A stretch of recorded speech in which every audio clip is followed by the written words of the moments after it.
वंदे मातरम छात्रों, एक बार फिर स्वागत है आपका अपने YouTube channel NCERT smart network पर।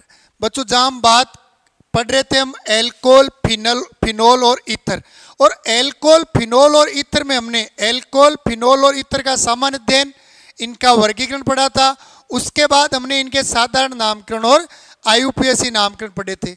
इसके बाद एल्कोहल के निर्माण विधियां सारी पढ़ी थी, एल्कोहल के भौतिक गुण पूरे पढ़ लिए थे और हमने पढ़ लिया था एल्कोहल के रासायनिक गुणों में वे अभिक्रियाएं जिनमें CO बंध अपघटित होता है। ये अभिक्रियाएं हमने पढ़ ली थी। आज पढ़ते हैं वे अभिक्रियाएं जिनमें OH बंध टूटता है, मतलब एल्कोहल में से आपको OH बंध को क्या करना है, तोड़ना है। तो उन अभिक्रियाओं की बात करते हैं जिनमें OH बंध टूटता है। तो देखो, इनमें सबसे पहले लेते हैं हम एल्कोहल की अम्लीय प्रवृत्ति।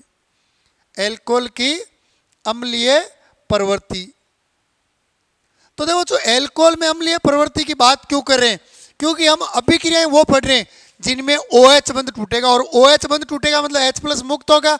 और ऐसे पदार्थ जो H+ मुक्त करते हैं वो क्या होते हैं, एसिड होते हैं। तो उन पदार्थों की बात करते हैं हम अम्लीय गुण की। तो देखो, अम्लीय गुण क्यों पाया जाता है, ये अपने पास जैसे एल्कोहल है ROH, और इस R पर लोन पेयर है। अब बच्चों देखो, सॉरी, O पर लोन पेयर है। O जो होता है क्या होता है, इलेक्ट्रोनेगेटिव एलिमेंट्स, यानी विद्युत ऋणी तत्व है। तो ये क्या करेगा, इस बंध के इलेक्ट्रॉन को अपनी ओर अट्रैक्ट करेगा, आकर्षित करेगा। तो इस पर आ जाएगा पार्शियल ऋणावेश, हाइड्रोजन पर पार्शियल धनावेश। और जैसे ये बंध टूटेगा तो RO पर तो आ गया आपके नेगेटिव और H पर क्या आ गया, पॉजिटिव। तो देखो, इसने H+ दे दिया। और जिनमें H+ देने का गुण होता है वो क्या होता है, अम्लीय गुण दर्शाते हैं। तो देखो, इसको लिखे तो हम क्या लिख सकते हैं, एल्कोहल में उपस्थित ऑक्सीजन अधिक विद्युत ऋणी होता है, अधिक विद्युत ऋणी होता है। अतः यह OH बंध के इलेक्ट्रॉन को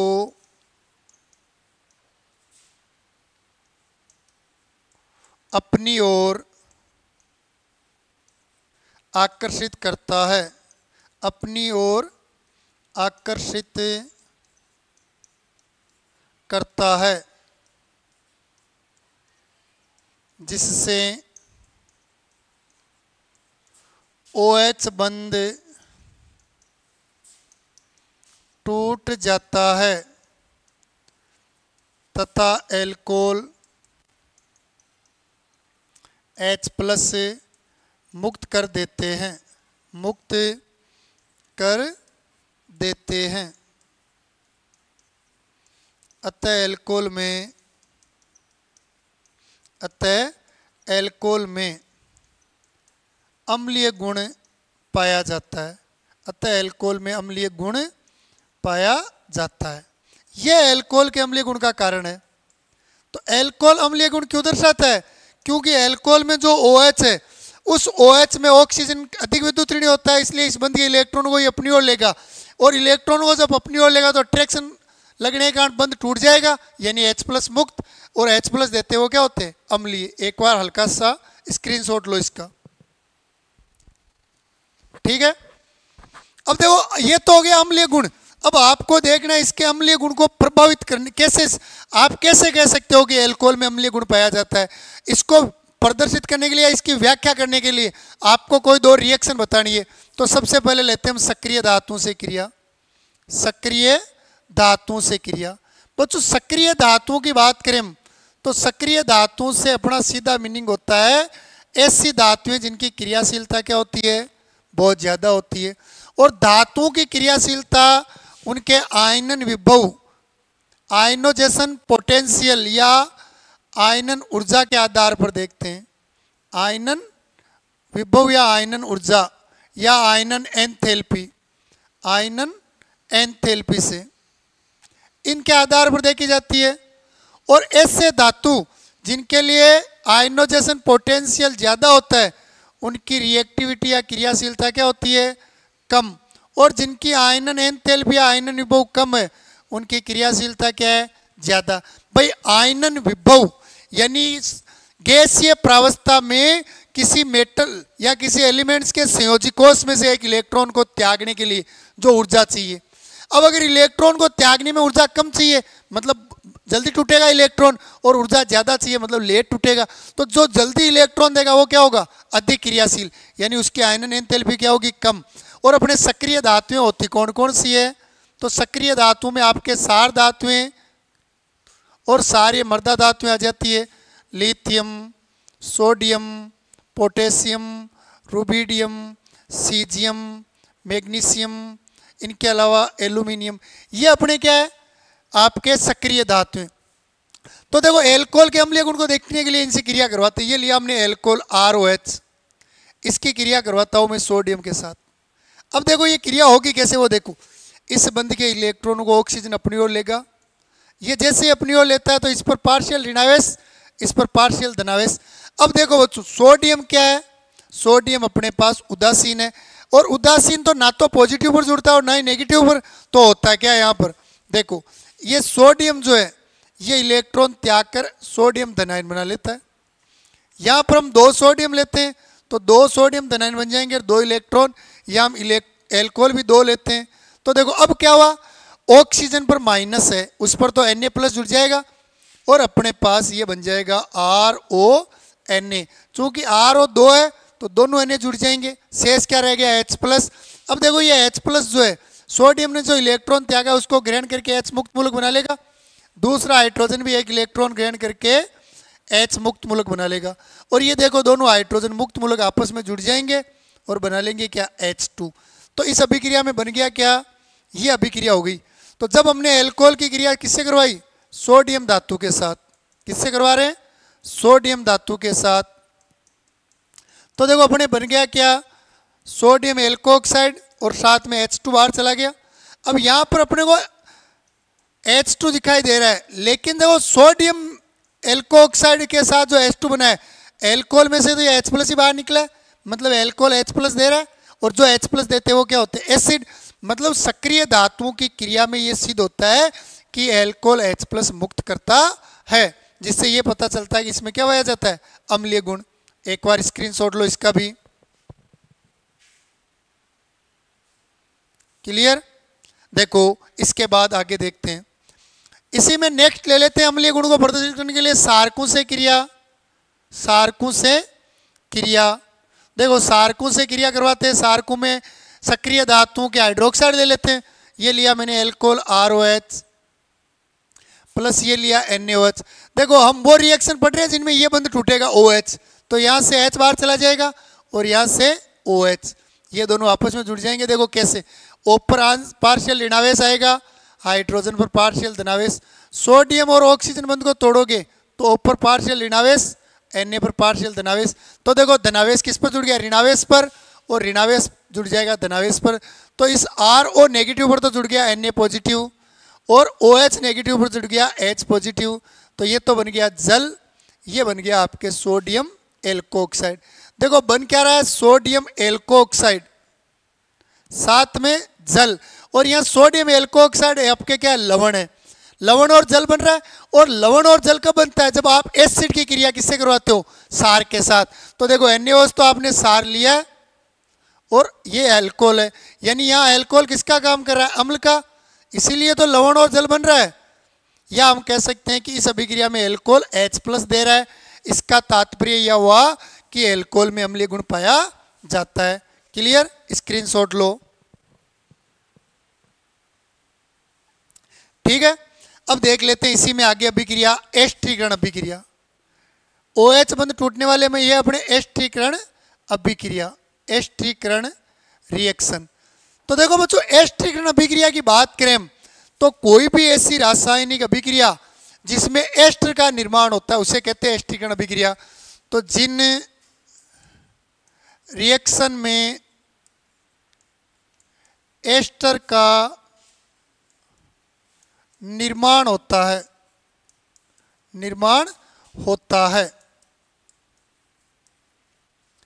उन्हें एस्ट्रीकरण अभिक्रिया कहते हैं, उन्हें एस्ट्रीकरण रिएक्शन कहते हैं, उन्हें कहते हैं एस्ट्रीगन रिएक्शन। अब देखो इस एस्ट्रीगन रिएक्शन की बात करें हम, तो यहां पर हम बात करें एल्कोहल के गुण, तो ये ले लिया, जैसे अब की बार में ले लेता हूं CH3 CH2OH, ये मैंने एल्कोहल ले लिया। अब बच्चों देखो एल्कोहल की क्रिया आप एस्ट्रीगन अभिक्रिया में, मैं एक एल्कोहल ये ले लेता हूं CH3OH, एक ले लेता हूं मैं एल्कोहल में CH3 CH3OH, ये मैंने 3 एल्कोहल ले लिए, ये ले लिए 3 एल्कोहल। अब बच्चों एस्टर बनाना आपको, तो आप इस एल्कोहल की क्रिया करवा सकते हो कार्बोऑक्जेलिक अम्ल के साथ। किससे करवा सकते हो? कार्बोऑक्जेलिक अम्ल। आप कार्बोऑक्जेलिक अम्ल के साथ क्रिया करवा दो, चाहे आप क्रिया करवा दो अम्ल हैलाइड, ये जैसे एसिटिल क्लोराइड ले लिया आपने अम्ल हैलाइड में, अम्ल हैलाइड, या आप अम्ल हैलाइड नहीं लेते हो तो आप ले लो एनहाइड्राइड, ये हमने जैसे एथेनोइक एनहाइड्राइड ले लिया।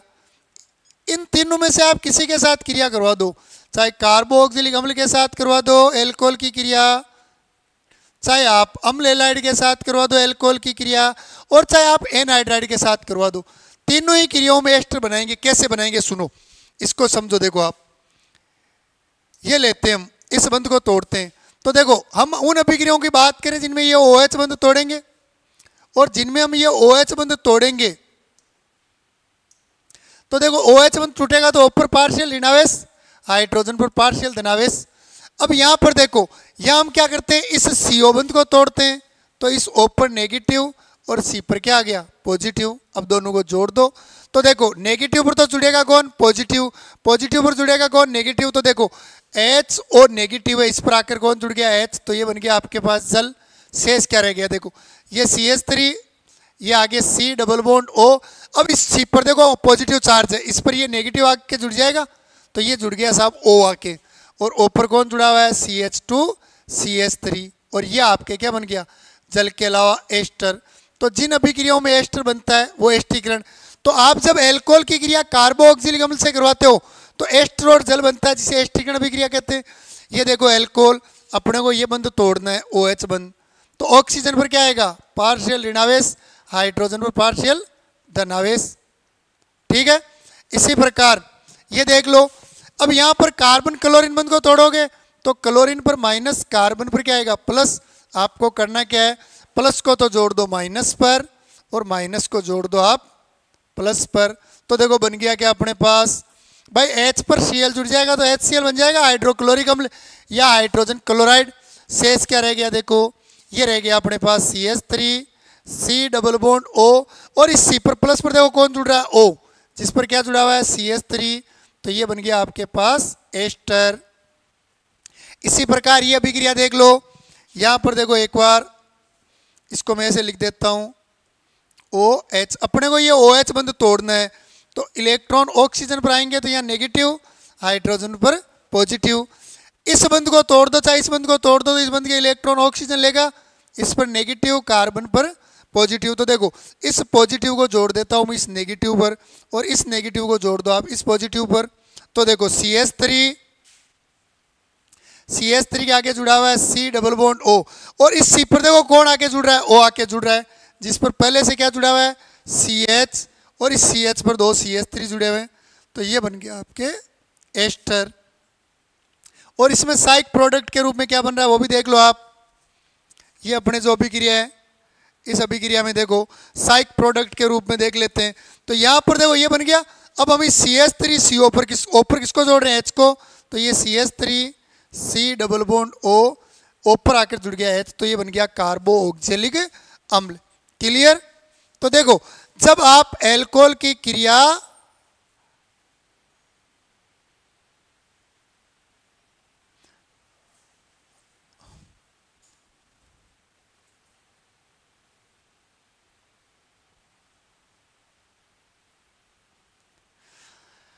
जब हम एल्कोहल की क्रिया कार्बोऑक्जेलिक अम्ल या किसी अम्ल हैलाइड या किसी एनहाइड्राइड के साथ करवाते हैं तो अपने एस्टर का निर्माण होता है, जिन्हें एस्ट्रीकरण अभिक्रिया कहते हैं। लो स्क्रीनशॉट लो इसका भी, ठीक है, ले लो स्क्रीनशॉट।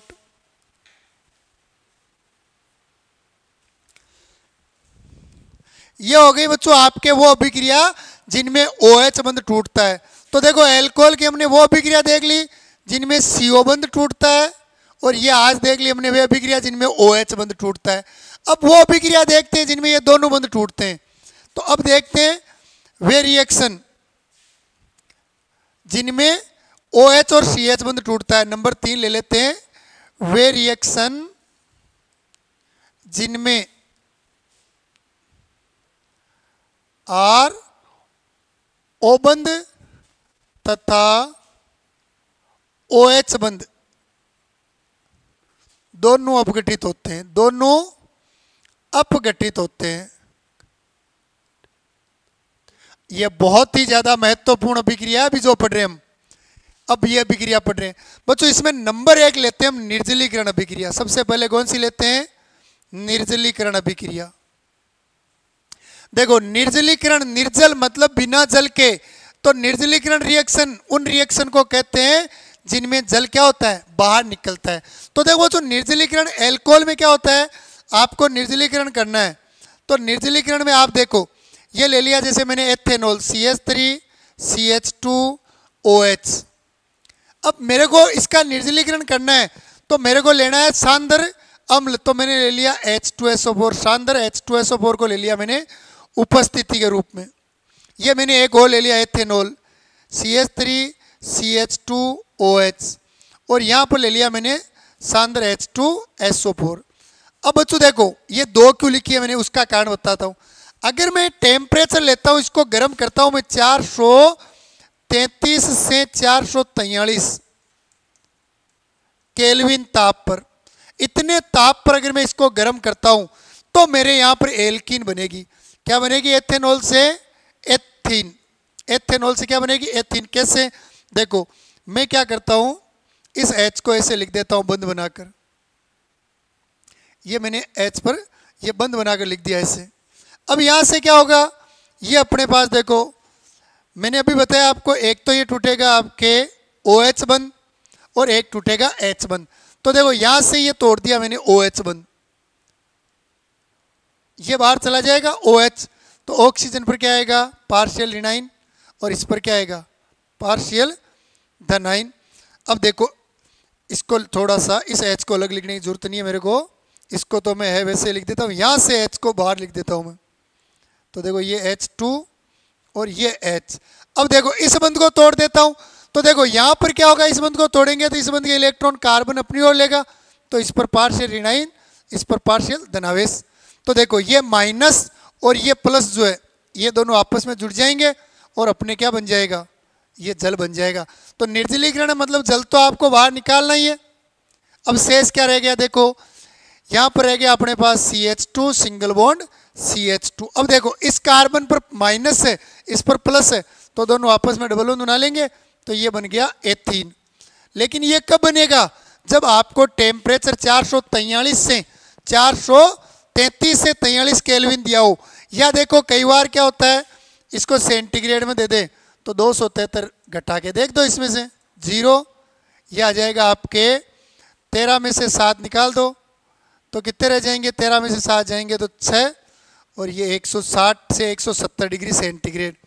तो टेम्परेचर जो आपको दिया हुआ है, जब टेम्परेचर कितना होता है ये केल्विन में, या फिर आपको दिया हुआ है सेंटीग्रेड में 160 डिग्री सेंटीग्रेड से 170 डिग्री सेंटीग्रेड टेम्परेचर, और आपको सांद्र H2SO4 दिया हो, तो एल्कोहल के निर्जलीकरण से सदैव एल्कीन का निर्माण होगा।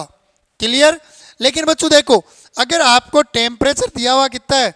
413 केल्विन, या आप कह सकते हो अपने पास 140 डिग्री सेंटीग्रेड। आपको टेम्परेचर या तो 140 डिग्री सेंटीग्रेड या 413 दिया हुआ है, तब आपके एल्कीन नहीं बनेगा। तब आपको खुद को इसके 2 मोल लेने एथेनॉल के। कितने लेने? 2 मोल। और देखो 1 मोल में से तो OH बंध टूटेगा, ये टूट जाएगा OH बंध में से H, और एक में से ये OH ये CO बंध टूटेगा। तो देखो जैसे ये बंध टूटता है तो ऑक्सीजन पर माइनस कार्बन पर प्लस, और यहां से बंध टूटता है तो हाइड्रोजन पर प्लस और ऑक्सीजन पर माइनस। ये प्लस माइनस जुड़ जाएंगे, ये प्लस माइनस जुड़ जाएंगे, तो देखो बन गया क्या, CH3 CH2, ये O इस पर आकर जुड़ गया आपके CH2 CH3 ईथर, और बाहर क्या चला गया आपके जल HOH।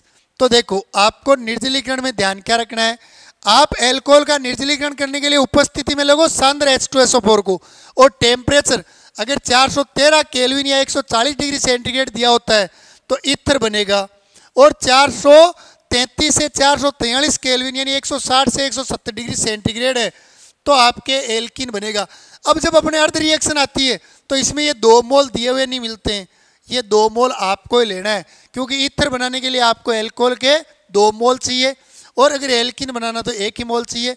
एल्कीन में तो क्या होता है, ये अपने पास अल्फा, ये बीटा, बीटा हाइड्रोजन बाहर चला जाता है, OH के साथ जल बाहर चला जाता है, जल तो इसमें भी बाहर जा रहा है लेकिन इसमें आपको 2 मोल लेने। तो सुनो, निर्जलीकरण 413 केल्विन और H2SO4 की उपस्थिति में निर्जलीकरण में ईथर बनेगा, एल्कोहल के 2 मोल लेने पड़ेंगे। 433 से 443 केल्विन पर एथीन बनेगा और आपको एल्कोहल का 1 ही मोल लेना है। एक बार इसका स्क्रीनशॉट लो।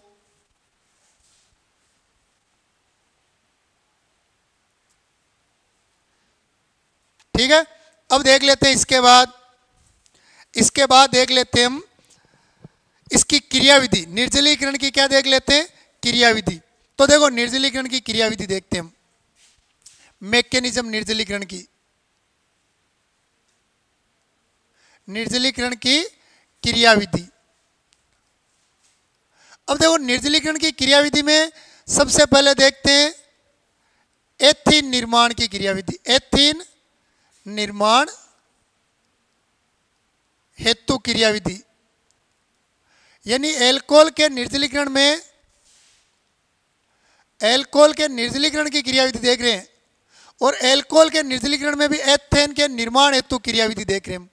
तो देखो एथीन के निर्माण हेतु ये लिया हमने CH3 CH2OH, इसको आपने गर्म किया सांद्र H2SO4 और 443 केल्विन पर, तो ये बन गया आपके एथीन और बाहर चला गया आपके जल।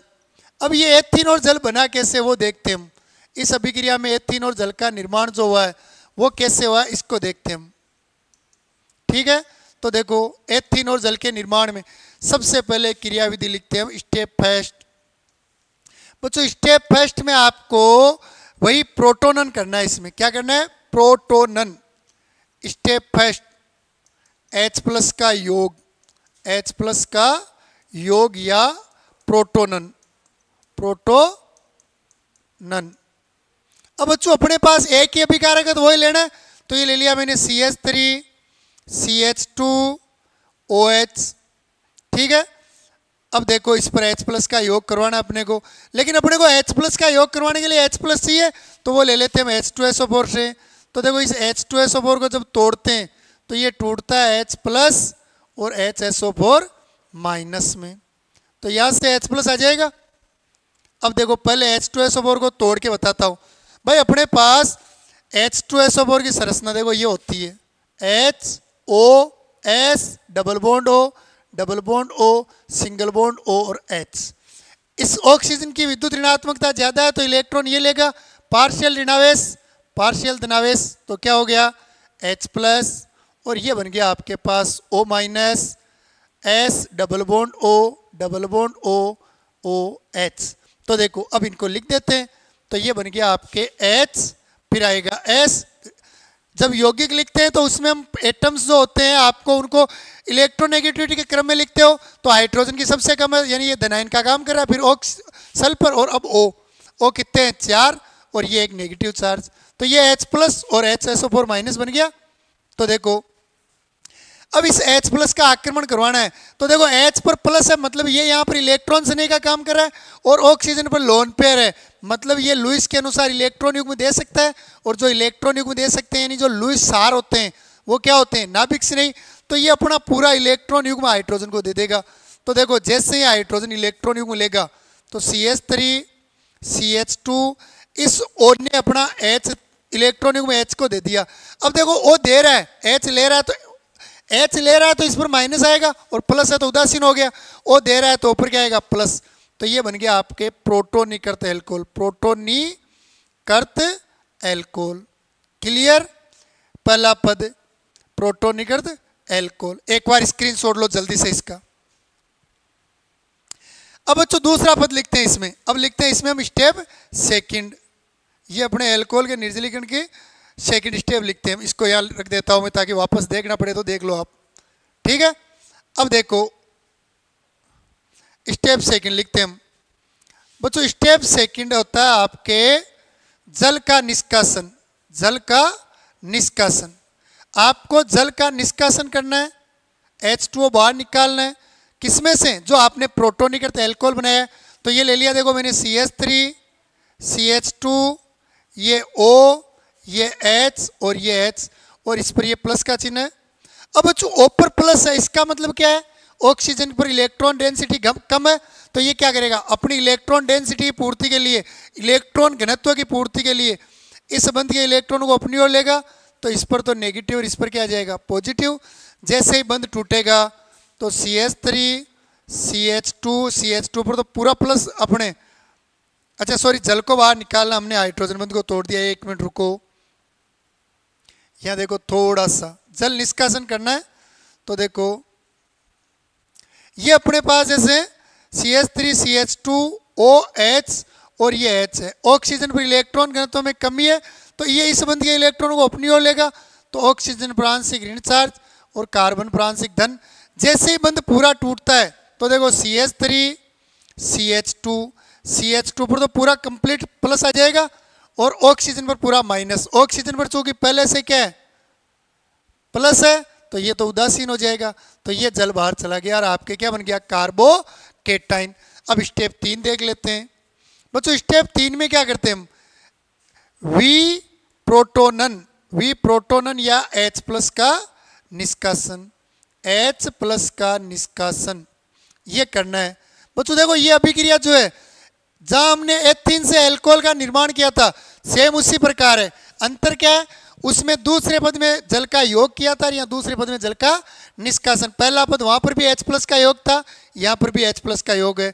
वहां आपके कार्बोकेटाइन पहले पद में बना था, यहाँ आपके कार्बोकेटाइन दूसरे पद में बना है। तो देखो वी प्रोटोनन की बात करें तो ये अपने पास CH3 है, इसको मैं ऐसे लिख देता हूँ CH2 और ये H और ये आगे CH2 पर प्लस का चिन्ह है।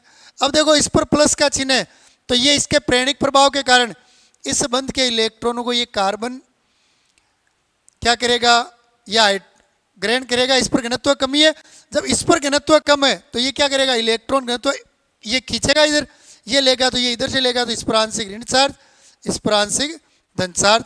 देखो जैसे ही बंध टूटेगा तो CH2 सिंगल बॉन्ड CH2 बाहर चला गया H+, इस पर पहले से प्लस था, इस पर आ गया क्या, माइनस। और देखो प्लस माइनस है मतलब अन्योन क्रिया हो जाएगी, और अन्योन्य क्रिया के द्वारा क्या बन जाएगा, आपके बंध बन जाएगा। तो ये आवेश तो खत्म हो जाएगा और ये बन जाएगा आपके डबल बंध। तो ये बन गया एथीन। अब ये जो आपका H+ है, जहाँ से लिया था उसी को वापस दे देते हैं। तो ये H+, पहले पद में जो HSO4 माइनस से लिया था उसको दे दो वापस। तो ये बन गया आपके H2SO4। तो ये होती है बच्चों आपके एल्कोहल के निर्जलीकरण में एथीन निर्माण की क्रियाविधि। पहले पद में आपको H+ का योग करना है, जैसे ही एल्कोहल पर H+ जोड़ोगे तो प्रोटोनिकृत एल्कोहल बनेगा। दूसरे पद में जल का निष्कासन करना है, जल का निष्कासन करोगे तो आपके कार्बोकेटाइन बन जाएगा, और तीसरे पद में भी प्रोटोनन कर दो तो एल्कीन का निर्माण होता है। एक बार स्क्रीनशॉट ले लो इन दोनों पदों का। ठीक है, ये हो गई बच्चों आपके एल्कोहल के निर्जलीकरण की एक क्रियाविधि। अगली क्लास में दूसरी क्रियाविधि पढ़ेंगे। बच्चों आपके एल्कोहल, फिनोल और ईथर में से चाहे तो एल्कोहल निर्माण की मैकेनिज्म पूछे, एल्कीन से एल्कोहल की, चाहे एल्कोहल के निर्जलीकरण की मैकेनिज्म, 90% चांस होते हैं आपके मैकेनिज्म पूछे जाने के। इसलिए अच्छे से समझो, नहीं समझ में आए तो वापस पूछो। जय हिंद, वंदे मातरम।